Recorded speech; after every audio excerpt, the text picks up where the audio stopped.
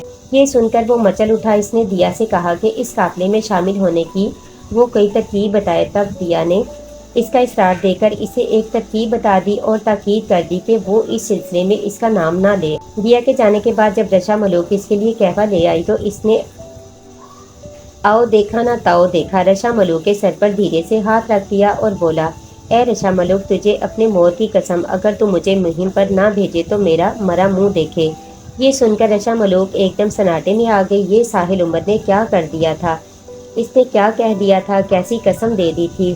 وہ اب مجبور ہو گئی تھی۔ اس بستی کی ریت کے مطابق اگر وہ ساحل عمر کو اس مہم پر نہ بھجواتی تو قسم پوری نہ کرنے کی پاداش میں ضرور اس کا مرا منہ دیکھتی۔ یہ ایک بہت خطرناک بات تھی، سنگین مسئلہ تھا، اس کا کوئی بھی خوفناک نتیجہ نکل سکتا تھا، لیکن اب کچھ نہیں ہو سکتا تھا۔ اس سلسلے میں وہ اپنے ماں باپ سے بھی اجازت نہیں لے سکتی تھی، کیونکہ وہ یہ بات اچھی طرح جانتی تھی کہ وہ کسی قیمت پر اسے اس مہم پر جانے کی اجازت نہ دیں گے۔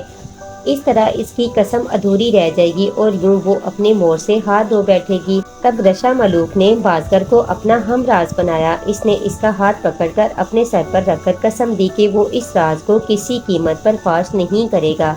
اس قسم کے بعد وہ بھی مجبور ہو گیا اور اس نے وہ کر دیا جو رشا ملوک چاہتی تھی۔ بازگر نے ساحل عمر کو ہر وہ چیز مہیا کر دی جس کی سفر کے لیے ضرورت تھی۔ پھر 30 نوجوانوں کے قافلے میں 31ویں نوجوان کی شمولیت کوئی ایسا کام نہ تھا۔ جب یہ قافلہ بستی سے نکلا تو ساحل عمر ایک چٹان کی اور سے نکل کر ان میں شامل ہو گیا۔ سارے نوجوانوں کے لباس یکساں تھے، ان میں ساحل عمر کو الگ کرنا آسان نہ تھا۔ پھر چہرے پر ہر نوجوان نے ایک خاص قسم کا کنٹوپ پہنا ہوا تھا۔ اس اونی کنٹوپ کی وجہ سے سر، چہرہ اور گردن بھی چھپ گئی تھی۔ صرف آنکھیں دکھائی دے رہی تھی۔ قافلہ روانہ ہوا تو ساحل عمر جو سب سے آخر میں تھا، اس نے مڑ کر رشا ملوک کی کٹاری کی طرف دیکھا۔ رشا ملوک اپنے نازک ہاتھ باہر نکال کر لہرایا اور پھر فوراً ہی اپنا ہاتھ اندر کر لیا، اور وہ اس قافلے کو اس وقت تک دیکھتی رہی جب تک ساحل عمر اس کی آنکھوں سے اوجھل نہ ہو گیا۔ قافلے کے جانے کے بعد بازگر اچھل کر کٹاری پر بیٹھا۔ اس نے 5 گھوڑوں کی اس شاہی کٹاری کی باگیں سنبھالی اور پیچھے مڑ کر بولا، اے رشا ملوک، کیا اب چلیں؟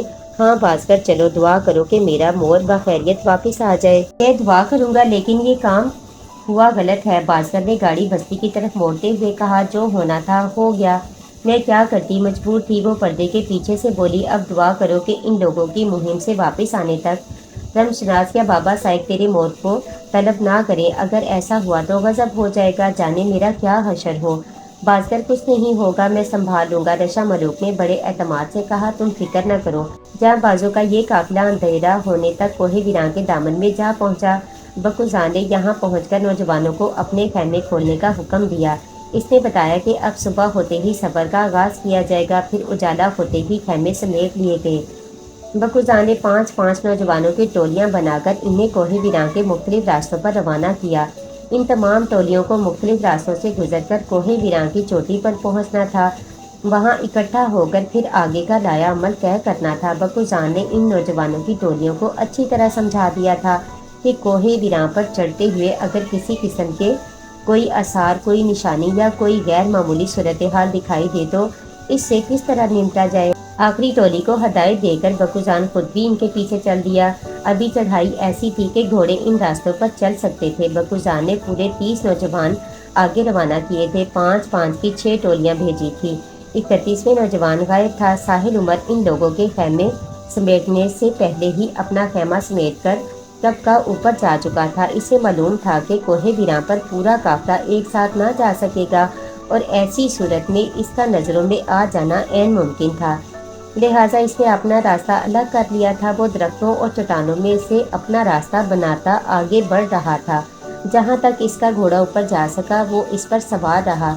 جب اس نے دیکھا کہ اب گھوڑے کے لیے راستہ خطرناک ہو گیا ہے تو اس نے اپنے گھوڑے کو وہیں چھوڑا اور پھر پیدل ہی اوپر چل دیا۔ یہ ایک دشوار گزار راستہ تھا۔ پہاڑ پر چڑھنا آسان کام نہ تھا۔ ہر قدم پر موت اپنا جال بچھائے بیٹھی تھی، لیکن ساحل عمر پر ایک دھن سوار تھی۔ وہ ایک جوش اور ولولے کے ساتھ آگے بڑھ رہا تھا۔ وہ اس انسانیت کے دشمن کو جاگنے سے پہلے ہی ختم کر دینا چاہتا تھا۔ اس اقلیت کو ختم کرنا ابھی دور کا مسئلہ تھا، سردست تو معلوم کرنا تھا کہ وہ خبیث دفن کہاں ہے۔ بکوزان کا خیال تھا کہ وہ کوہ ویراں پر ہی کہیں دفن ہے۔ یہ ممکن تھا کہ کوہ ویراں کے دوسری طرف دفن ہو۔ وہ سوچتا ہوا بہت سنبھل کر اوپر چڑھ رہا تھا کہ اچانک اس کا پاؤں پھسل گیا۔ اس نے خود کو بہت سنبھالنے کی کوشش کی لیکن نہیں سنبھال پایا۔ وہ بہت تیزی سے نیچے گرنے لگا۔ اب اسے یقین ہو گیا کہ اس کا بچنا محال ہے۔ ابھی اس کا سر کسی پتھر سے ٹکرا کر پاش ہو جائے گا اور پھر وہ آٹے کی بوری کی طرح کوہ ویراں کے دامن میں جا گرے گا۔ کبھی کبھی برائی میں بھی اچھائی کا پہلو ہوتا ہے۔ اوپر والے کی مصلحت اوپر والا ہی جانتا ہے۔ اس کا پاؤں پھسلا تو وہ نیچے جانے کی بجائے برف کے ڈھیر پر گرا۔ یہ نرم برف تھی۔ وہ تھوڑا سا احساس میں دھس گیا۔ اس کی جان بچ گئی تھی۔ اس نے اللہ کا شکر ادا کیا۔ پھر اس نے بیٹھے بیٹھے اپنے سامنے کا جائزہ لیا۔ اس کے سامنے 8-10 فٹ کے فاصلے پر ایک بڑا سا سوراخ تھا۔ یوں محسوس ہوتا تھا جیسے برف اس سوراخ سے باہر نکالی گئی ہو، یا یوں کہنا چاہیے کہ برف کھود کر یہ سوراخ کیا گیا ہو۔ اسے آس پاس کوئی نظر نہ آیا، نہ برف پر کسی قسم کے نشانات تھے۔ اس نے سوچا کہ وہ آگے بڑھ کر اس سوراخ میں جھانک کر دیکھے۔ پھر اسے خیال آیا کہ کہیں یہ برفانی ریچھوں کا بھرٹ نہ ہو، وہ اس سوراخ میں گھسے اور وہ اندر سے نکل کر اس پر حملہ کر دیں۔ وہ سمار ملوک کی بخشی ہوئی تلوار اپنے ساتھ لایا تھا، لیکن وہ کمبل میں لپٹی گھوڑے کی پیٹھ پر بندھی تھی اور گھوڑا نیچے تھا۔ بازگر نے اسے ایک خنجر بھی دیا تھا جو اس کی پنڈلی سے بندھا ہوا تھا۔ اس نے وہ خنجر اپنی پنڈلی سے کھینچ لیا اور اسے اپنے ہاتھ میں لے کر اس سوراخ میں جانے کی ٹھان لی۔ یہ برف کا ڈھیر اونچا تھا اور سوراخ نیچے تھا۔ اس سوراخ تک ایک ڈھلانی راستہ بنا ہوا تھا۔ وہ کچی برف پر قدم جماتا ہوا اس سوراخ کی طرف بڑھا۔ جب وہ سوراخ کے سامنے پہنچا تو اسے سوراخ گہرائی میں نظر آیا۔ سامنے اندھیرا تھا، لہٰذا وہ یہ اندازہ نہ کر پایا کہ سوراخ کتنا اندر تک گیا ہے۔ یہ ایک 4 فٹ اونچا اور 2-2.5 فٹ چوڑا سوراخ تھا۔ وہ اس راک میں جھک کر داخل ہو سکتا تھا۔ کچھ دیر تک وہ سوچتا رہا کہ کیا کرے۔ وہ فوراً فیصلہ نہ کر پایا۔ تب اسے اپنے گلے میں پڑے تعویذ کا خیال آیا۔ اس نے اپنے کوٹ کا ایک بٹن کھول کر اندر ہاتھ ڈال کر تعویذ کو چھوا۔ تعویذ چھوتے ہی اس کے کانوں میں ایسی آواز آئی جیسے کسی نے کہا ہو جاؤ۔ اس آواز کے ساتھ ہی اس کا دل مضبوط ہو گیا اور اب وہ بے دھڑک اس برفانی غار میں داخل ہو گیا۔ وہ غار میں پاؤں جما کر اور جھک کر چل رہا تھا، لیکن جیسے جیسے وہ آگے قدم بڑھا رہا تھا یہ غار اونچا ہوتا جا رہا تھا۔ جب وہ 10-15 قدم اندر چلا گیا تو اس نے محسوس کیا کہ وہ اپنے پورے قد سے کھڑا ہو سکتا ہے، لہٰذا وہ پورے قد سے کھڑا ہو گیا۔ راستہ ابھی بند نہیں ہوا تھا، سامنے اندھیرا تھا۔ وہ اندازہ نہیں کر سکتا تھا کہ آگے کیا ہے۔ باہر سے آنے والی روشنی دم توڑتی جا رہی تھی۔ وہ کم ہوتی روشنی میں دھیرے دھیرے ایک مرتبہ پھر آگے بڑھنے لگا۔ راستہ سیدھا اور ہموار تھا۔ اسے آگے بڑھتے ہوئے کسی قسم کی دشواری محسوس نہیں ہو رہی تھی، لیکن اندھیرا برابر بڑھ رہا تھا۔ جب اندھیرا خاصا بڑھ گیا تو اس نے کھڑے ہو کر اپنی پیٹھ پر لٹکے ہوئے بیگ کو آگے کیا۔ اس کی زپ کھول کر اس میں سے ٹارچ نکالی، زپ بند کر کے بیگ پیچھے کیا اور ٹارچ روشن کر لی۔ اب اس کے بائیں ہاتھ میں ٹارچ اور دائیں ہاتھ میں خنجر تھا۔ وہ پھر محتاط انداز میں بڑھنے لگا۔ ابھی تک اندر سے کسی قسم کی آواز یا حرکت محسوس نہیں ہوئی تھی۔ یوں محسوس ہوتا تھا جیسے اندر مکمل سناٹا ہو۔ چند قدم مزید آگے چلنے کے بعد اسے محسوس ہوا کہ غار آگے جا کر چھوٹا ہو گیا ہے، لیکن ایسا نہ تھا۔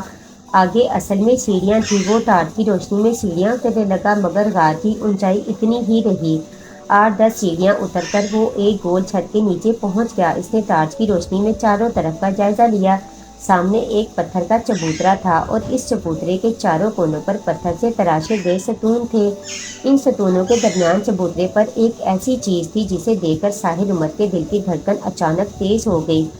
وہ 5-5 کی ٹولیاں مختلف راستوں سے ہوتی ہوئی اوپر چوٹی پر پہنچ رہی تھی۔ ابھی صرف 2 ٹولیاں چوٹی پر تھی۔ بکوزان سب سے پیچھے تھا۔ کوئی 1 گھنٹے کے اندر سارے نوجوان بخیر و عافیت اوپر پہنچ گئے۔ جب بکوزان بھی اوپر پہنچ گیا تو اس نے ایک نوجوان کو بلا کر نیچے سے اوپر آنے کا احوال پوچھا۔ جس پر جو بیتی تھی وہ اس نے کہہ سنائی، مگر ان کی کہانیوں میں اس کے مطلب کی کوئی کہانی نہ تھی۔ کوہ ویراں کے اس طرف تو کچھ ہاتھ نہ لگا تھا۔ اب بکوزان اپنے قافلے کو لے کر کوہ ویراں کے اس طرف اترنا چاہتا تھا۔ اس مرتبہ اس نے حکمت عملی میں تبدیلی کر دی۔ نیچے سے اوپر آتے ہوئے اس نے نوجوانوں کو 5-5 کی ٹولیوں میں بانٹ دیا تھا، لیکن اب اس نے نوجوانوں سے کہا کہ وہ 2-2 کر کے نیچے اتریں گے اور ہر پارٹی کے درمیان 5 قدم کا فاصلہ رہے گا تاکہ کسی خطرناک صورت میں اجتماعی طور پر نمٹا جا سکے۔ بکوزان نے کوہ ویراں کی پراسرار کہانیوں کے پیش نظر اور حالیہ اموات کے حوالے سے ہر بات سمجھا دی تھی اور ہر لمحہ مستعد اور چوکس رہنے کی تاکید کی تھی۔ بکوزان کی ہدایت کے مطابق 2-2 نوجوانوں 5 قدم کا فاصلہ رکھ کر نیچے اترنے لگو۔ اس مرتبہ بکوزان سب سے آگے تھا۔ جب آخری 2 نوجوان بھی نیچے اترنے لگے اور وہ اتنے نیچے پہنچ گئے کہ کسی ناگہانی آفت کے پیش نظر ان کا بس نکلنا ممکن نہ ہو، تو وہ ناگہانی آفت ان پر اچانک ٹوٹ پڑی۔ دیکھتے ہی دیکھتے طوفان باد و بارہ نے انہیں اپنی گرفت میں لے لیا۔ ہوا اور بارش اس قدر تیز تھی کہ درخت اکھڑ اکھڑ کر نیچے جا رہے تھے۔ ایسی طوفانی ہوا اور بھی ڈھلانی راستے پر کسی کا قدم جما کر کھڑے رہنا ممکن نہ تھا۔ نوجوان لڑکنے لگے۔ 10 منٹ کے اندر آندھی طوفان اور بارش نے وہ تباہی مچائی کہ ایک نوجوان بھی زندہ سلامت نہ رہ سکا۔ وہ لڑکتے ہوئے تھا گہرائیوں میں جا گرے۔ کچھ درختوں کے نیچے دب کر اپنی جان گنوا بیٹھے۔ بکوزان کا کچھ پتہ نہ چلا کہ اس پر کیا بیتی۔ جب طوفان تھما تو ایک نوجوان جو 2 درختوں کے درمیان دبا تھا، اس نے اپنی آنکھیں کھول کر وہ درختوں کے درمیان کچھ اس طرح پھنسا تھا کہ اس کے جسم پر ایک خراش بھی نہیں آئی تھی۔ موت اس کو چھوتی ہوئی گزر گئی تھی۔ وہ درخت ایک چٹان پر گرے تھے اور وہ نوجوان خلا میں ہونے کی وجہ سے بچ گیا تھا۔ وہ خلا اتنا بڑا تھا کہ وہ نوجوان کوشش کر کے اس سے باہر نکل سکتا تھا۔ بالآخر وہ اپنی کوششوں سے باہر نکل آیا۔ اس نے سیدھا کھڑے ہو کر گہرا سانس لیا اور وہ نیچے اوپر جہاں تک دیکھ سکتا تھا اسے دیکھا۔ اسے دور تک کچھ نظر نہ آیا۔ اس کے ساتھی شاید لڑکتے ہوئے بہت نیچے تک چلے گئے تھے۔ وہ جانتا تھا کہ ایسے طوفان میں ایک بھی زندہ نہ بچا ہوگا۔ کوہ ویراں کے بارے میں اس نے جو کچھ سنا تھا وہ سب سچ تھا۔ باقی ادھر آنے والا کبھی لوٹ کر واپس نہیں جا سکتا۔ اس طوفان کے دور